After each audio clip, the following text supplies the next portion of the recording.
When people are writing up 2018 in the history books, who will they remember? Who forget? What will we think of as the game-changing events? And which will be the episodes we only come to see as important sometime down the road? We've invited in an eclectic panel to look at 5 moments that you probably won't be expecting, to look through what they tell us about 2018 and the people in it. First up, Stephen Smith recalls the confirmation hearing of Brett Kavanaugh and that confrontation in a lift. I am here today not because I want to be. I am terrified. I am here because I believe it is my civic duty to tell you what happened to me while Brett Kavanaugh and I were in high school. Christine Blasey Ford told a Senate hearing that Judge Kavanaugh, Donald Trump's nominee for the Supreme Court, had assaulted her when they were both teenagers. One of his supporters, Republican Senator Jeff Flake, was confronted in a lift by 2 women, survivors of sexual assault, who said, "You're telling women they don't matter." You're telling me that my assault doesn't matter! Flake then surprised everyone by calling for a further FBI investigation into Kavanaugh, although in the end he was made up to the Supreme Court. Well, joining us now, looking at those 5 moments in 2018, William Sitwell, broadcaster and ex-Waitrose magazine editor, Jordan Stevens from Rizzle Kicks, Emma Dabiri, the academic and broadcaster, and Grainne Maguire, a stand-up comedian and writer. It is lovely to have you all here. Who's going to kick me off then? Who was left feeling optimistic about this confrontation? I find it really inspiring because I felt for the first time women have a sort of a new vocabulary to describe an experience we've all kind of had. And I think it's really good. With the Me Too movement, women have been able to reach out to each other and sort of voice a narrative, you know, that has been ignored for a very long time. So I think it's a good time. Jordan, it was one of those moments that we thought would change everything, and I guess ultimately it didn't.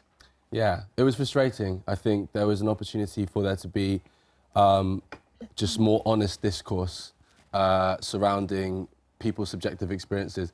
What really bugged me actually was, aside of the individuals' accounts of what happened, it was just the kind of what I believe to be blatant lying from Brett Kavanaugh about just like his drinking habits and like what happens in college. And I just thought for someone to have the highest legal position and be just not telling the truth at that point, it was bad enough for me. He spoke like a man wronged. I mean, do you understand that sense of threat that, you know, the white American male was feeling at that time? Did he have any sympathy? No, I mean, in terms of that clip of the lift, I mean, I find that slightly uncomfortable because there's a sort of conservative with a small c. I'm slightly suspicious of people attacking people with cameras, you know, and trying to get into a lift and trying to make a stunt out of it. And I'm not sure it really brought any particular clarity to the debate. And you know, I kind of like the good old-fashioned justice of reporting things to the police and going through the judicial system. But the problem is you've now got a president of the United States who appears to be stealing from his own charity, and so the rules are completely changed. So in order to get justice, you probably have to create these kind of outrageous stunts. And when you have somebody like that now at the helm of the judicial system, it doesn't really give you much faith in it. I think even though him being brought into the Supreme Court is incredibly sinister, a positive thing that can be taken from it is, I think, part of the legacy is the way it galvanised women. And we saw some of the gains from that, from the midterm elections, where we've seen a historic number of women voted into Congress, and women from very diverse backgrounds and lots of democratic. It's really interesting to hear you saying that, Emma, because both sides can sort of see that as victory. It's a little bit like the conversation we were having earlier, because at the time, yeah, I mean, the Republicans or the American right was saying this is the time we rise up and stop these kind of crass accusations from taking over. Yes, there were more women that came in, some of the Democrats in the House races, but I wonder if overall you feel, any of that was edifying. Do you think it's sort of, if that came at the end of, as I say, the year of the vote, did it feel like we'd move forward? Well, at least, so it's not going to happen overnight, but the fact that we are standing up and we are having these conversations, obviously it's not ideal, it's not, everything isn't working out as quickly as we would like, but I feel like it is the start of something different. And I think loads of experiences that we didn't have words for, we now have a collective agreement that it's not okay. And I think that's very new. Just the airing I of it, do yeah. often feel we kind of like valorize, oh, now we're having the conversation. And I think conversations can actually just go around in circles, and there can often be not actual real kind of concrete measurable gains. But I would say that the results of the midterm do point to something concrete. They're actually strategic. Yeah. OK. Let's go to our next one then. This was the year of the war against single-use plastic, and perhaps nothing exemplified the perilous state of the environment more than a single albatross cut open to reveal a tummy full of undigested plastic.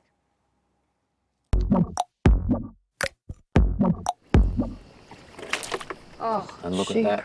Stomach full of plastic. 1, 2, 3, 4. The sight of a bird regurgitating plastic in Indonesia, or more particularly of wildlife presenter Liz Bonin reacting to it, was watched by millions and made some wonder if we'd finally arrived at peak plastic pollution. Is the surfeit of plastic bags finally making us think again as we do the Christmas shopping? And how long before all nations wake up to the threat? I have to admit, this was the year for me I first heard the phrase single-use plastic, which maybe puts me, you know, in a sort of small minority. But do you think this was the year it all sort of caught on? Well, it certainly was the year that it captured the public imagination and the idea of, you know, reacting to this sort of tear-jerking TV. But I can't see much difference really being made. I think governments have to legislate harshly. I mean, I've been spending the day Christmas shopping. You go into a store. I mean, I've never seen so much stuff wrapped in plastic. So many plastic canisters of moisturisers and everything that would be sort of, you know, beautifully lit and gilded for us to buy and stuff into stockings. So I don't really see a huge difference. And I think the problem is that the consumer can now feel sort of emotionally worried about it. But this stuff is still on sale. OK, it makes us feel a bit more guilty if we go to the store and we've forgotten to take our plastic bags in with us. Yeah, I do think that it's a is a responsibility of corporation, I think. I think governments and corporations, you know, if it's a really bad thing, then people have to, you know, really make a, you know, governments have to enact legislation. Can I ask you, I know you were the magazine side, but you were right in the centre of Waitrose, which is always wrapping stuff up. I mean, all supermarkets are. You know, does it not start there with how much excess they put on everything? Absolutely. I think that supermarkets shouldn't be wrapping everything in plastic. The problem is that the environmental argument is confused because plastic actually preserves food and that longevity is actually better for the environment because you can manage your resources better. So it's a very difficult idea. You know, what is baffling to so many people is the millions of tons that find their way into the oceans. So who has it changed? Emma, has it actually changed how you drink, how you shop, how you eat, what you throw away? I mean, I recycle my rubbish and I bring like cloth bags with me when I go shopping, but I really don't think that's having like a particularly significant or any impact on the environment. And I think it's far greater than just the issue with plastic. It's like the disrespect for the environment more generally. Like if we look at global emissions, we've been told, there's a UN report came out recently that we have 12 years to reduce them by 45% or it's kind of game over, and that's just not being acted on. And to be honest, the stuff with Kavanaugh and the stuff with the environment is kind of two sides of the same coin, in that we're governed by men who have disrespect for women, who have disrespect for the environment, and can't really see the world beyond their own kind of short-term individualistic gains. That's punchy. I didn't see that coming. Would you say, does it make you feel as a consumer that the responsibility is on you, and are you happy with that? I don't think the responsibility is with the consumer. I think it's with corporations. I think, especially with that climate report, I'm not a climate scientist myself, but there definitely does seem to have some effect. So if people said you cannot have that, or you cannot fly more than twice a year, or you cannot, no, but I just don't think. Well, you're seeing it in France, aren't you? You're seeing it with the field protests. Yeah, well, it's just falling on the working class. It's falling on the people who can't really afford to make that. Whereas if it's at such a crisis, which I believe it is, the corporations they should be taking responsibility just to do their work. This idea that the individual consumer can save the world is furious. It's just another thing I feel guilty about now. So it's another thing. It's like, oh God, I'm doing plastic wrong as well. So yeah, I'm furious with David Attenborough. I'm so annoyed with him. I blame him specifically. But it makes shopping a nightmare, isn't it? You push your trolley down the aisle and you're just surrounded by things attacking your conscience. You're left just always feeling like a hypocrite. Yeah, I'm just like, I'm just a woman, guys. I feel like it's my job to save the environment, so... OK, I'm going to take us back to May now, which saw the royal wedding, and remarks that Meghan Markle would transform the royal household, breathing fresh life into our most British institution. The ceremony featured a pastor, Michael Curry, who brought the full passion of an American gospel church to the quintessentially English and royal town of Windsor. How much did he and reaction to him tell us about the modernisation of the monarchy and our attitude to race? Two young people fell in love and we all showed up. But it's not just for and about a young couple. Bishop Michael Curry delivered the homily at the wedding of Prince Harry and Meghan Markle. You just tell the love of Jesus. He put the on and on into sermon. That's what love is. It's not like us at all, but we British were divided. Was the cleric over fond of the sound of his own voice, or a breath of fresh air in claustrophobic establishment circles? In those almighty hands of love. Right, Jordan, I'm going to start with you. Yeah, he loved it. What did you think, though? Did you think, oh my gosh, this is going to, Shake things up. send the royals kind of over the edge? They all love it. All of them do. All of them love it. They all love Sister Act as well. They all love they're all massive fans, and it's just come out. I just know for a fact, heard it. Prince Harry, I mean, you can see he's been dying to be in this proximity to that kind of cultural development in the royal family. It's getting a bit bland. There was the eye rolling, which a lot of the cameras picked up on, of, I don't know whether it was about length, don't know if it was about incongruity. What were you making of that when you watched it? Did you sort of... Well, when I just had such admiration, because, I mean, this guy had nerves of steel. I mean, there he was, preaching in front of the Queen and the nation and the world, without notes, apart from using his iPad, riffing off of it, going on for 13 minutes and 49 seconds, he's way fueled by a longer. higher power. But it was So why great. would For he me, be- it was about the power, also the 13 minutes? extraordinary... Yeah, 13 minutes, 49 seconds, or something like that. You- but You also... definitely haven't just pulled to that me, out. no, I watched it again today. You go on YouTube, 1 million people have watched this sermon. Yeah, brilliant. And also, to me, it's about the importance of rhetoric. And I think more people... At school, we're never taught, at least when I was at school, we weren't taught How to speak. how to speak in public. And we spend our lives communicating on the phone.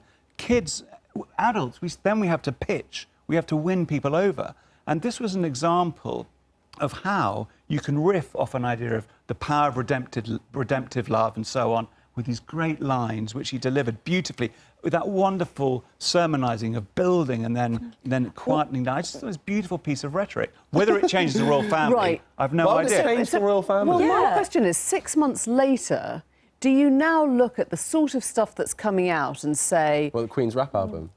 That was exactly what I had in mind. Yeah, can't wait. Can't wait. Meghan, there's now a lot of sort of, there's a lot of mischief in the press recently about Meghan, and I'm trying to work out whether this is... That's just the classic tabloid, build them up and knock them down. Right, so you think... What's the mischief around Meghan? I don't know. So it's supposed to be, Meghan and Kate are supposed to be jealous of each other's hats or something. And Meghan, And in who? that age-old trope about black women, is like difficult. Yeah, she and- gets up too So early in that's the my morning. question. Do you think Oh, it's just about tall wow. poppy syndrome, or do you think there are undercurrents of race What here? I Oh, loved wow. about it Yeah, probably. was that moment in the church where you saw members of the royal family around people expressing feelings, and you just thought, oh my God. So I thought it was fabulous. I think Meghan is brilliant. I think she's done amazing stuff with Grainne Maguire. And I just think, it was like a really She's dope. emotional, brilliant. I cried. I was very drunk, but I still cried watching it. You think there's undercurrents of what, racially motivated kind of bias towards I mean, her being different? How could there not be some racial motivation or racist motivation in some of the reporting around her, especially when we look at some of the other stories that we're going to be talking about and we look at those kind of biases that are in the media? Do you think? I think this... It was all like, So it sounds like it hasn't even occurred to Meghan. you that this would be a problem. Because No. people have been No, I obsessed just have with to. her race. I can't just assume that's true. I think she is fresh. She's new. She's like bringing a different energy, and I think that is probably taking some adjustment. The media has been obsessed with her race, so of course that's... Yeah, but it's more that it's a cracking good story. If the idea of these two powerful, young women in the royal family are falling out, if one of them is really difficult. But this trope, it's the whole just... angry black woman trope is so ingrained in our culture. Yeah. I've never seen Meghan Markle I angry. think you overemphasize. Meghan. I don't see the nuance there. I think. OK, we're going to move on. Yeah. 2018 has put... Meghan, 14 Meghan. This is about... Well, it's not about Facebook, actually. Facebook was firmly under the spotlight, as many of you remember, amidst all those continued allegations of data sharing malpractice. But it is a different social media site that we're on this time. The next moment will help us understand the power of celebrity and the volatility of social media. Steve again.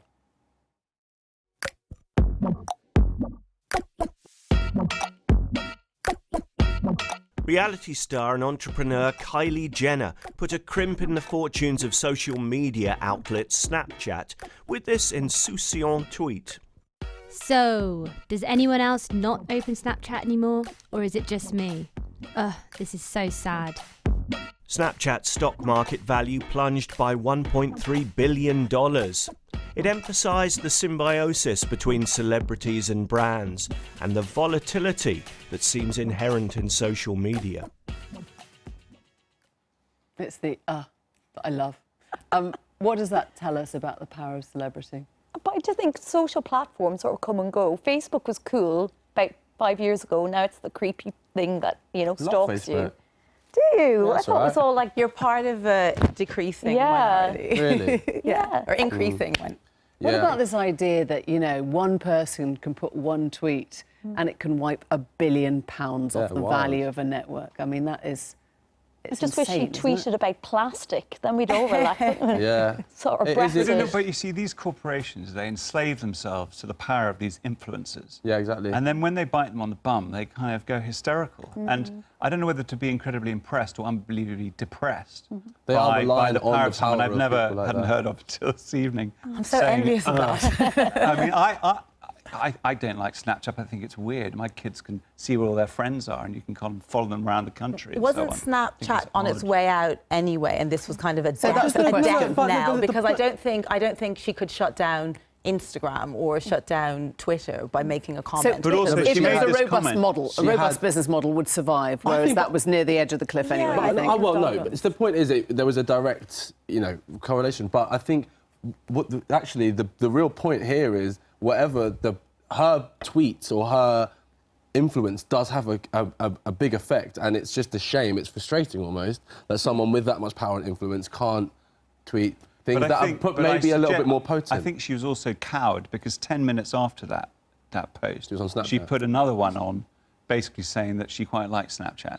Right. So even someone as powerful as her, obviously within that 10 minutes was told that was terrible. You got to recant. What about if you are the young on the social network and you are literally trying to work out, jump your brand according to whether the celeb of the moment, backs or... That's really dangerous, isn't it? Well, it feels like a story where I don't feel any sympathy for anybody. It's like, some poor tech upstart. I think most of our audience is probably cheering you on now, yeah.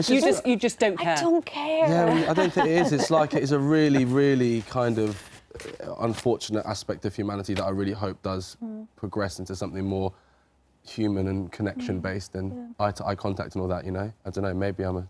Does anyone use... Has 2018 been for anyone a year when you've used less social media or you've been more aware of it, so you've sort of locked your phone away? I've been more aware of it. I mean, I had this skirmish with a vegan that was quite well reported yes, I think we saw that a couple of months ago. And I was very well aware of... He got fired from his job for being nasty to the vegans. I was very well aware of the Twitter mob because it's quite extraordinary when it's inflamed. Oh yeah. It's unbelievable, and it gets everywhere. I mean, the abuse you get on Instagram, and if you happen to be on those social networks, I mean, it bites you. It's and when you say it bites you, have you not gone back near Twitter since then? No, I'm still on it all the time. Are you?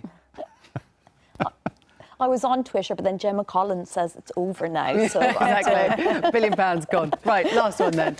If you're having a pre-Christmas sort out and you find a waistcoat at the back of the wardrobe, you might have to remind yourself why. Under the Natalie dressed Gareth Southgate, England reached the semi-finals of the World Cup. Alas, no further. But for a moment, if you shut your eyes and squeeze really tight, it felt as if it might. England came together in the hope of triumph. Perhaps the rest of the UK were equally united in their prayers for anything but. Steve, in his 90th minute of glory here. You can hardly believe it. England are going through on penalties. That's right. Football didn't come home. But who wants to be at home anyway when the World Cup's on? It's hot, and the forecasts for showers of beer. We might be finishing the year fixated on what divides us, guess what? But a few short months ago, there was a sense that we could still come together over something. Of course, it probably helped if you were English. And I guess that's the point. Grainne, I'm going to start with you. As an Irish woman living in England, did you feel an outsider during that whole sort of summer of expectation, or did you embrace it? It was so much fun because I didn't care either way. But all my friends seemed to be happy. And it was nice for once for breaking news to be good news for a change. And for like the news not to be dread. It was like something breaking on Twitter. Oh, everybody's happy. So it was nice. It was like a dog in the playground at school. It was brilliant. Wagging. Yeah. Jordan, it was said that it was about so much more than football. It was about having the leadership and a manager and somebody who really understood the personalities and the characters of his team. I mean, was that what we were getting behind? I mean, football's a pretty phenomenal occasion that kind of, I think it's one of these situations where people's everyday maybe politicising of things kind of gets totally alleviated, and you come together under the roof of wanting this kind of badge to progress in the competition, and that is quite an amazing experience to share. And on a more immediate football fan level, it was just refreshing because it was like a new flock of people, a lot of youngsters and that. And Gareth Southgate, who missed the penalty, turned out to actually know a bit about it. Was redemption, wasn't it? It was the whole sort of... and like outrageous waistcoat, you know, fair enough. Yeah. William, I wonder whether you sort of take football and Brexit as being sort of two opposite ends, you know, one unifier and one absolute divider. Well, it's certainly true that I think, and the football showed this, I mean, it doesn't, you know, however well England are doing doesn't intrinsically improve your lot. I mean, it might make you feel better, but it doesn't really. And I think, you know, it shows that, you know, we unite on the trivial and we fall apart on issues of seriousness. And I think it's great when we vote on about Strictly and we vote on I'm a Celebrity and we vote on these shows. I think it shows that we shouldn't be allowed to vote on the important things because when we do it, we get it wrong.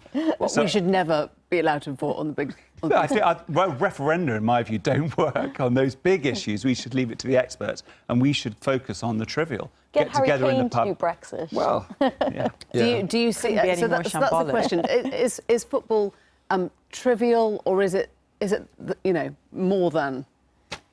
I mean, it definitely has the scope to be more than, but I remember at the time I was asked to comment, I was on this show talking about it, and there was a lot of kind of speculation about what the ethnic makeup of the team meant, and kind of positive forecasts about what that meant about race relations, excuse me, about the fact that there were so many black and mixed race players and what that meant about kind of race relations in this country and kind of how meaningful it was. And then essentially nothing's changed. Like we look at the Windrush scandal, people did getting deported. Yeah, so I mean, nothing's changed in terms of like nothing's gotten better. Yeah. Things have actually been explicitly worse. For real. And if you look at just all the stuff that's been unfolding with Raheem Sterling very recently, and just the incredibly like biased way, like the way that man is hounded by the press.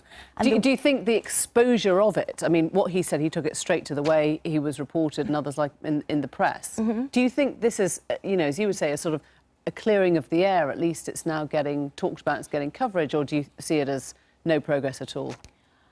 I will wait to see. We have to keep kind of pushing with these gains and see if it turns into kind of concrete change. Because, as I said, we often talk about things, but it doesn't necessarily translate into something concrete. Often we're talking about it, and while we're talking about it, it actually swings back in the opposite direction and becomes... Very quick last thought for all of you then, just as we wind up. Do you go into 2019 feeling sad to leave 2018 or really relieved? I'm quite looking forward to 2019. The whole world just seems entirely surreal. I want to say it's been like a crazy year, but since 2016, it's like we've just been on, like all these forces have been unleashed, and who knows what 2019 literally holds. Depends on what's happening, if we actually get a chance to change what's happening with Brexit. Because... I thought you were going to say the football. No, mate, because I'm saying that it's going to be 2019 is going to hit people hard if we do this. 2018 feels a bit like, you know, like a roller coaster going up, up, up, up, and 2019 is like... Right. Yeah, mate. Come back for the roller coaster next year.